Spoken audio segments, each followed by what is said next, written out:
Hello साथियों, नमस्कार। आपने देखना शुरू कर दिया आपका अपना YouTube channel DS Mishra official और आपके अपने चैनल पर इस नए वीडियो सेशन के साथ आपका पुनः हार्दिक स्वागत है। और इस महत्वपूर्ण सेशन में मैं बात करूंगा कि वैसे शिक्षक साथी जिनका प्रधान शिक्षक या प्रधानाध्यापक भर्ती परीक्षा में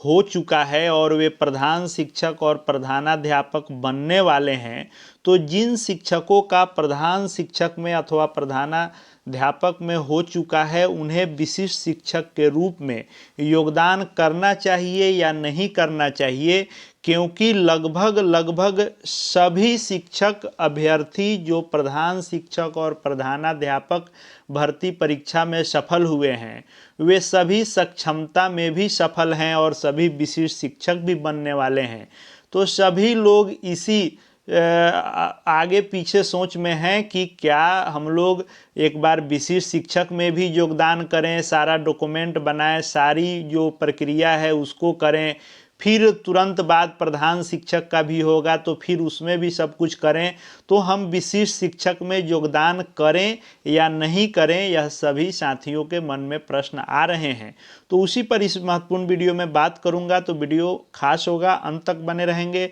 और यदि चैनल से अब तक नहीं जुड़े होंगे तो चैनल को सब्सक्राइब करके बेल आइकन को प्रेस कर लेंगे, ताकि आगे भी प्रधान शिक्षक, प्रधानाध्यापक, शिक्षा जगत शिक्षकों से संबंधित हर महत्वपूर्ण वीडियो आप देखते रहें।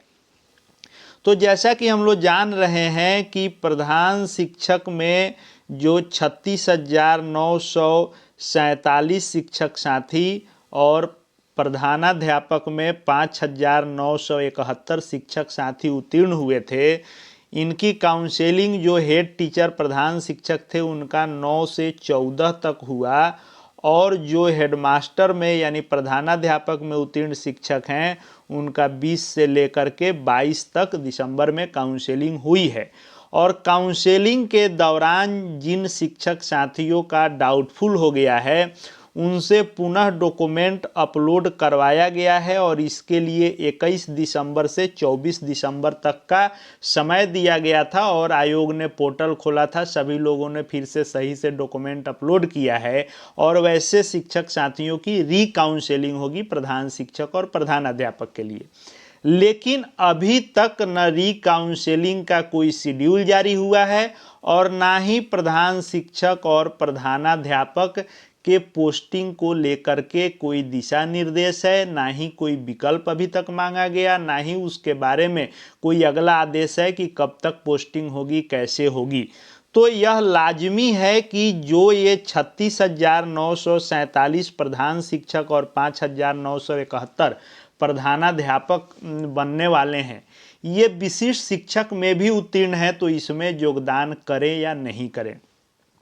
तो शिक्षा विभाग तो सबसे पहले गलती यह कर रहा है कि इसको हेड टीचर और हेडमास्टर को पहले ज्वाइन करा लेना चाहिए। वो मैं क्यों कह रहा हूँ, क्योंकि एक ही लोग जो सक्षमता उत्तीर्ण हैं और प्रधान शिक्षक में भी उत्तीर्ण हैं या प्रधानाध्यापक में उत्तीर्ण हैं, तो एक ही लोगों को विशिष्ट शिक्षक में भी योगदान करा रहा है, उसका नियुक्ति पत्र दे रहा है, फिर महीने डेढ़ महीने के अंदर में ही फिर प्रधान शिक्षक प्रधानाध्यापक में भी भेजेगा। उसके अलावे सबसे जो महत्वपूर्ण बात कि ये जो 36,947 या 5,971 शिक्षक हैं, इनमें से बहुतेरे शिक्षक साथियों ने विशेष अभ्यावेदन के तहत ट्रांसफ़र के लिए भी आवेदन किया है। तो यदि प्रधान शिक्षक और प्रधानाध्यापक के पोस्टिंग से पहले यह स्थानांतरण भी हो जाता है, तो फिर प्रधान शिक्षक प्रधानाध्यापक जो विशिष्ट शिक्षक के रूप में कहीं दूसरे जगह योगदान कर लेंगे, फिर प्रधान शिक्षक में आएंगे, तो कहीं ना कहीं यह 2 बार 3 बार अभ्यर्थियों को परेशान भी करना हुआ और विभाग के पास भी सही काउंटिंग नहीं हो पाएगा। अब मान लीजिए जो लोग इसमें से विशिष्ट शिक्षक के रूप में योगदान कर रहे हैं और स्थानांतरण के लिए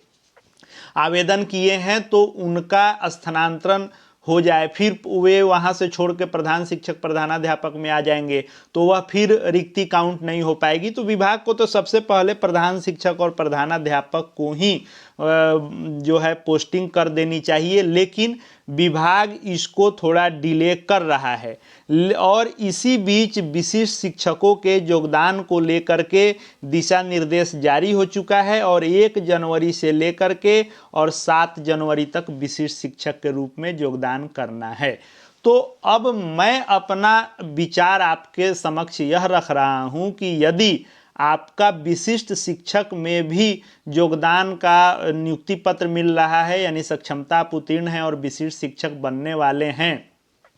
तो आप विशिष्ट शिक्षक का भी नियुक्ति पत्र ले लें और विशिष्ट शिक्षक के रूप में आप योगदान कर लें। क्यों? क्योंकि मान लीजिए कि प्रधान शिक्षक या प्रधानाध्यापक के पोस्टिंग को लेकर के अभी कोई दिशा निर्देश नहीं है कि किस स्तर के विकल्प मांगे जाएंगे, वह पंचायत होगा कि प्रखंड होगा कि अनुमंडल होगा, क्या ऑप्शन होगा, ऑप्शन देगा या नहीं भी देगा, हो सकता है कि रैंडमली भी किया जा सके। अभी तक इस पर कोई स्पष्ट दिशा निर्देश शिक्षा विभाग का नहीं है। अटकलें लगाई जा रही है और विकल्प मांगने की बात की जा रही है, लेकिन विकल्प कैसा होगा ये अभी तक तय नहीं है। तो मान लीजिए कि किन्हीं शिक्षक साथी की पोस्टिंग प्रधान शिक्षक और प्रधानाध्यापक में किसी ऐसे जगह हो जाती है जहां आप योगदान लेना ज्वाइन करना पसंद नहीं करते हैं या आपको समस्या होती है, तो विशिष्ट शिक्षक का भी अवसर आपके हाथ से चला जाएगा। तो आपको परेशानी यही है कि हाँ, अब सारी प्रक्रिया योगदान इत्यादि फिर इसमें करना होगा, फिर उसमें करना होगा, थोड़ा सा तो आपको यह परेशानी होगी, लेकिन आपको इससे दिक्कत कोई नहीं होगा। अब बात आ रही है कि विशिष्ट शिक्षक के रूप में यदि पहले ही एनपीएस का प्रान नंबर खुल जाएगा तो फिर दिक्कत होगा। उसमें किसी प्रकार का दिक्कत नहीं होगा, क्योंकि प्रान नंबर जो खुलता है वह प्रान नंबर एक बार ही खुलता है और वह प्रान आईडी जो बनेगा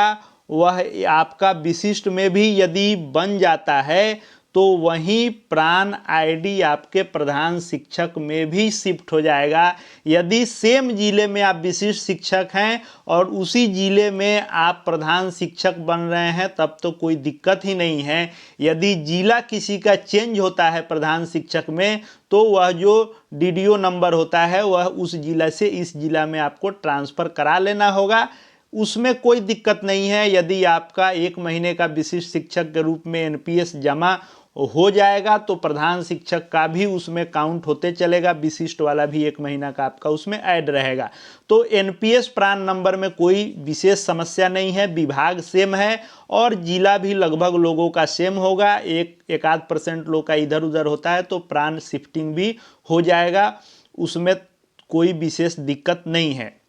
लेकिन विशिष्ट शिक्षक के रूप में आप योगदान नहीं करते हैं तो यदि ऐसी कोई परिस्थिति आती है जिसमें आप प्रधान शिक्षक या प्रधानाध्यापक में योगदान करना उचित नहीं समझते हैं, उस समय आपको मजबूरन योगदान करना पड़ेगा। हाँ, अगर कोई शिक्षक साथी ये मन बना चुके हैं कि हमारा रिजल्ट हो चुका है, काउंसलिंग हमारी पूरी तरह से संपन्न है, कहीं कोई दिक्कत नहीं है और चाहे हमारा जहाँ दे दे, जिले में दे, जिले से बाहर दे, कहीं भी पोस्टिंग हो, हम प्रधान शिक्षक और प्रधानाध्यापक ही हर हाल में ज्वाइन करेंगे ही, तो अब तो उनके लिए विशिष्ट शिक्षक नहीं भी योगदान कर रहे हैं तो कोई दिक्कत नहीं है। लेकिन यदि थोड़ा भी मन में किंतु परंतु है कि यदि दूर हो जाए या कुछ वैसी बात हो जाए या जिनका किसी डॉक्यूमेंट को लेकर के मन में संशय है कि अगर डाउटफुल है आगे क्या करेगा क्या नहीं करेगा, तो वैसे सभी लोग या जिनका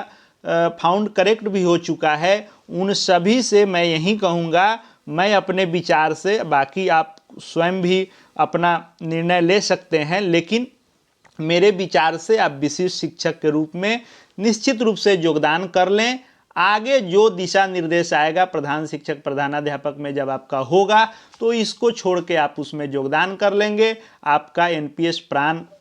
अगर सेम जिला है तो सेम रहेगा, शिफ्टिंग में भी कोई दिक्कत नहीं होगा, लेकिन दोनों विकल्प आपके पास रहेंगे। आप अपना ये भी देख सकते हैं पोस्टिंग के जगह के अनुसार कि विशिष्ट में आप योगदान किए तो मान लीजिए स्थानांतरण के लिए अप्लाई किए हैं तो उसमें कहाँ हो रहा है, या सेम विद्यालय आपका नज़दीक में है तो उसी विशिष्ट शिक्षक में आप कहाँ हैं, प्रधान में कितना दूर जा रहे हैं, आप पसंद कर रहे हैं कि नहीं उस जगह पर जाना। तो आपके पास दोनों ऑप्शन रहेगा। ऐसा नहीं है कि विशिष्ट में योगदान करने पर प्रधान शिक्षक या प्रधानाध्यापक में जाने में कोई दिक्कत है, तो आप विशिष्ट में भी योगदान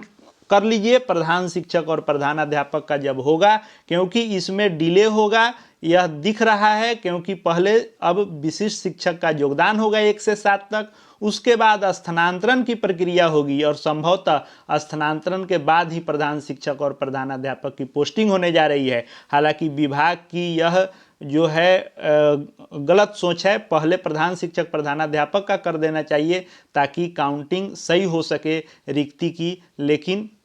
आप विशिष्ट शिक्षक के रूप में योगदान कर सकते हैं। आगे प्रधान शिक्षक प्रधानाध्यापक से जुड़ी हुई हर महत्वपूर्ण वीडियो देखते रहने के लिए चैनल से जुड़ जाएंगे। अब तक यदि चैनल से नहीं जुड़े होंगे तो चैनल को सब्सक्राइब करके बेल आइकन को प्रेस कर लें। साथ ही साथ हमारे Telegram channel DS Mishra official से भी जुड़ जाएं, वहां हर शिक्षा विभाग के आपको अपडेट मिलते रहेंगे। इस वीडियो को देखने के लिए आपका बहुत बहुत धन्यवाद।